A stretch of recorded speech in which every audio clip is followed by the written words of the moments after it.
Syekh Ahmad Abdul Malik ataupun dikenali sebagai Tok Pulau Manis merupakan salah satu ulama yang dikenali di Tanah Melayu pada suatu ketika dahulu. Persoalannya, siapakah sebenarnya Tok Pulau Manis? Ahli Kumpulan 5 ada liputannya. Syekh Abdul Malik bin Abdullah atau lebih dikenali sebagai Tok Pulau Manis adalah seorang ulama dan merupakan seorang tokoh ilmuwan yang sangat tersohor di Terengganu. Menurut Hamzah dan Wahbah pada tahun 2007, tarikh kelahiran Syekh Abdul Malik bin Abdullah atau Tok Pulau Manis tidak dapat diketahui dengan jelas, tetapi dianggarkan sekitar tahun 1060-an Hijrah. Beliau dilahirkan di sebuah kampung yang agak jauh dari Pekan, iaitu Kampung Poh Ulu di Terengganu. Tok Pulau Manis merupakan seorang keturunan daripada Syarif Muhammad yang berasal daripada Baghdad. Semasa Syekh Abdul Malik masih kecil, beliau ditimang dengan penuh kasih sayang oleh orang tuanya, dan sewaktu usia masih kecil, sifat-sifat peribadi yang ditunjukkan oleh Tok Pulau Manis mendapat gambaran bahawa beliau akan menjadi insan yang berguna kepada masyarakat. Terdapat pelbagai pendapat mengenai tarikh kewafatan Syekh Abdul Malik bin Abdullah. Menurut waris-waris keturunan Syekh Abdul Malik Abdullah yang masih hidup pada zaman sekarang, usia wafat Syekh Abdul Malik ialah sekitar umur 80 tahun lebih. Okey, di sini saya nak terangkan sikitlah berkaitan dengan latar belakang pendidikan Syekh Abdul Malik. Okey, Syekh Abdul Malik dia mendapat dua peringkat pendidikan, iaitu yang pertama pencarian asas ilmu agama di Jawa dan Aceh, dan yang kedua pengajian lebih tinggi di Mekah dan Madinah. Guru pertama bagi untuk Syekh Abdul Malik iaitu bapa dia sendirilah, iaitu Abdullah bin Syekh Abdul Qahar. Okey, sebelum Syekh Abdul Malik dia berhijrah ke negeri lain, beliau ada menuntut ilmu dengan ulama tempatan di situ. Okey, ketika Syekh berumur 20 tahun, beliau pergi menuntut ilmu di Jawa dan Aceh selama 10 tahun sehingga dia berumur 30-an. Kemudian Syekh Abdul Malik bersama-sama dengan kawan-kawannya menuju ke Madrasah Syekh Abdul Rauf Singkil masa dia sampai Aceh. Syekh Abdul Malik dia terkenal sebagai pelajar cemerlang Syekh Abdul Rauf Singkil. Pengajarannya di Aceh kemudian dibuktikan dengan penulisan tafsiran Baidawi yang ditulis oleh Syekh Abdul Rauf Singkil kepada bahasa Melayu. Okey, Syekh Abdul Malik ataupun dikenali sebagai Tok Pulau Manis, dia berhijrah ke Mekah sekitar tahun 1680-an pada usia 30-an. Okey, kajian lepas ada mengatakan bahawa Tok Pulau Manis adalah salah seorang daripada pelopor yang melanjutkan pelajaran di Mekah. Okay, akhir sekali, Syekh Abdul Malik pulang ke tanah air dan memberi semangat yang besar kepada Islam seperti para ulama yang lain, antaranya Muhammad Arsyad Al-Banjari dan Syekh Daud Al-Fatani. Okey, itu sahaja daripada saya. Terima kasih. Jadi pada hari ini kita akan membincangkan sedikit sebanyak tentang perkembangan kerjaya Tok Pulau Manis. Beliau telah mempunyai banyak kerjaya, iaitu banyak kitab-kitab yang telah diterjemahkan atau ditulis oleh beliau. Tapi pada hari ini kita akan menitik beratkan dua daripada kitab tersebut. Satu adalah kitab terjemahan dan satu merupakan kitab beliau sendiri. Kitab terjemahan beliau antara yang paling terkenal adalah kitab Hikam daripada Syekh Ibni Atha'illah Al-Iskandari. Beliau telah menterjemahkan kitab tersebut kepada bahasa Melayu, yang mana telah memudahkan orang Melayu pada waktu itu untuk menggunakan kitab tersebut sebagai rujukan untuk perkara-perkara yang berkaitan. Beliau juga telah menulis kitab sendiri, iaitu kitab Naqal.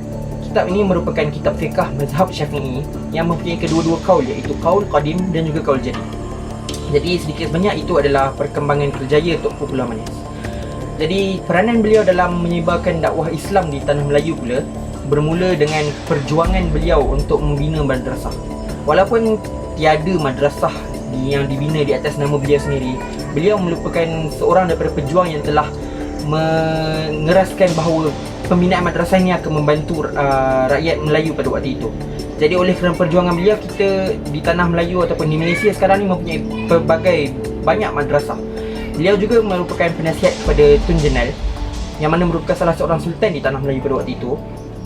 Oleh kerana beliau yang menasihati Tun Jenal menjadi seorang pemerintah yang mempunyai nilai Islam yang sangat kuat.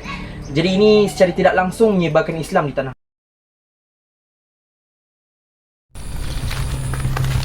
Sumbangan Syekh Abdul Malik terhadap kemajuan Islam di Terengganu dapat dibahagikan kepada 3 kategori, iaitu penubuhan institusi pondok, penciptaan buku-buku Islam dan juga kedudukannya sebagai penasihat agama Sultan Terengganu. Di Malaysia, pusat pengajian pondok kebanyakannya ditubuhkan oleh para ilmuwan yang baru pulang dari Timur Tengah. Tidak terkecuali, Tokku Pulau Manis juga mengasaskan sebuah pondok di Terengganu sejak kurun ke-17. Ilmu agama seperti Al-Quran, fiqh, nahu serta hadis dan sirah Nabi semuanya termasuk dalam pendidikan pondok. Pelajar lulusan pondok dapat meneruskan pendidikan mereka di Timur Tengah, terutamanya di Mekah. Syekh Abdul Malik merupakan seorang sarjana Islam dengan kepakaran dalam pelbagai bidang ilmu Islam. Walau beliau lebih dikenali dalam bidang tasawuf, beliau juga sangat berpengetahuan dalam bidang fiqh, di mana telah mengarang 4 buah penulisan, iaitu Hikam Melayu, Kitab Kifayah, Risalah Naqd dan Risalah Kaifiyah An-Niyah. Beliau telah dilantik sebagai penasihat agama kerajaan negeri setelah kembalinya beliau ke Terengganu. Peranan utamanya adalah mengeluarkan pendapat hukum atau fatwa berkaitan dengan ketetapan hukum dan prinsip Islam. Menurut Datuk Haji Ambar, Syekh Abdul Malik adalah seorang yang faqih, sufi dan juga arif. Dan kepakarannya ini kemudian dibuktikan dalam penguasaan kitab hikam.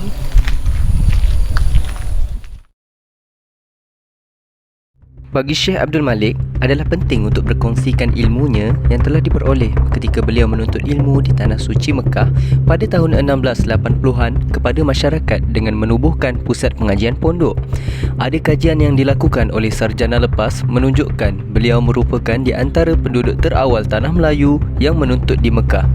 Sistem pengajian yang diasaskan oleh Syekh Abdul Malik ini diilhamkan oleh sistem pengajian di Masjidil Haram, iaitu menjadikan masjid sebagai pusat menuntut ilmu. Hasil dari pengasasan pondok oleh Syekh Abdul Malik ini telah lahir ramai ulama-ulama yang hebat, dan tradisi pengajian pondok ini diteruskan oleh keturunan dan murid-muridnya.